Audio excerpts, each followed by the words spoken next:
यही tennis elbow रहता है, सब सही हो जाएगा। कई जगह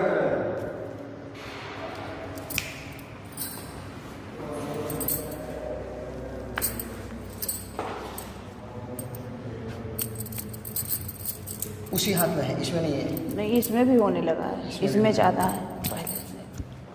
अब वजन उठाते हैं, इसमें भी दर्द होता है। अब देखो ऐसे हो रहा है, लू छोड़ दो, अब ये एल्बो अपनी तरफ ले जाओ। अच्छा, धीरे छोड़ दो, सांस लो।